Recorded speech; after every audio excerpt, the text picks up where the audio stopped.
We ask each other this every morning. How did you sleep last night? Right, and usually we both say pretty awful.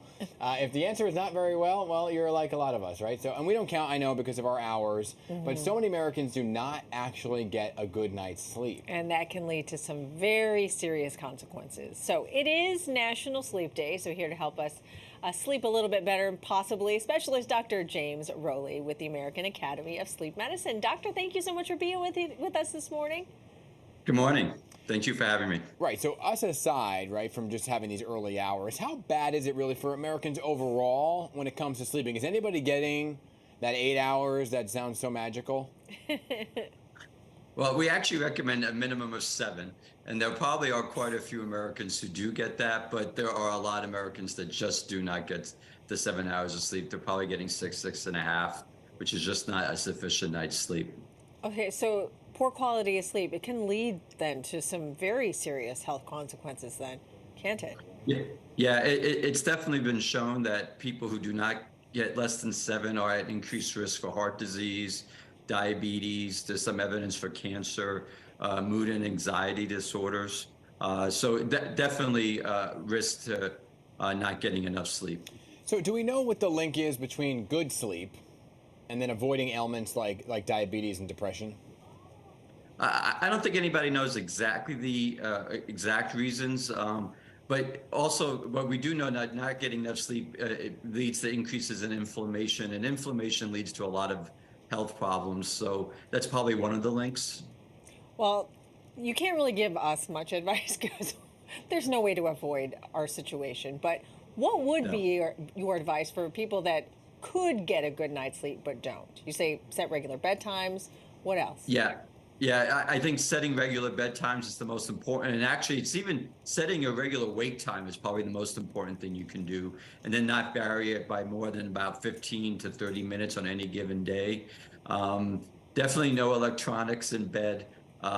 We used to just worry about the TV, but now everybody brings their phone, their laptop, their notebook to bed. And that's really not a good thing. That's a bright light right in your eyes, preventing you from going to sleep. So a lot of these things are things we've heard before. So help me feel better about this. Are there people who don't get the 6 hours or to 8 hours window that you're talking about? You might get less than that, and they're perfectly fine. There are a handful. Yeah, I mean, definitely. 7 hours is in theory an average. But the way you would know that is if you do get, let's say you get 6.5 hours of sleep at night, and you are perfectly awake, functional, alert, ready to do what you need to do all day, you're probably okay. But if you're dragging in the afternoon, not getting through your workday, having troubles at school, then 6.5 hours of sleep is not right. So I have a question for you. We had that graphic up with all the different tips. One of the ones we didn't mention was how you said sleep in a dark, cool, quiet bedroom. But I know a lot of people that say that they get tired when it's warm in their bedrooms. Like, it's nice and warm and cozy and they fall asleep. So what is going on here? People definitely do feel more tired in a warmer space, but once that night goes along, it's easier to throw off like sheets and blankets than if you start cool. Like if you wake up in the middle of the night and you're hot, then you can throw things off. If you already start hot, it's very hard to get more comfortable once the night goes along. I see. Are there some people that just don't sleep well? That's my favorite video, by the way. The guy that's like. Are there some people who just don't sleep well? Like it's like the whole thing of no matter what you do, you try to get down to bed. You may fall asleep, but you have trouble staying asleep. My father might be one of them who just kind of is up intermittently throughout the night for no particular reason, but can then function during the day. Yeah, there's definitely a subset of people that are considered to what we used to call idiopathic insomnia, meaning people who just their whole lives don't sleep all that well. No one really understands why that is. Most of those people can function well, but at the same time, a lot of those people, if they are taught how to sleep correctly, their sleep can be improved. But there are some safe supplements, right, that we can take to help us sleep? Are there? Well, from a sleep doctor's point of view, no. No, nothing really, because you hear people Yeah. saying, "Oh, take Well, this or take yeah. that." I mean, the melatonin is the one that I think you're probably thinking Yeah. about, or most people are thinking about. There's really just no evidence that melatonin helps people with insomnia. In fact, it's actually not indicated at all in the treatment of people with insomnia.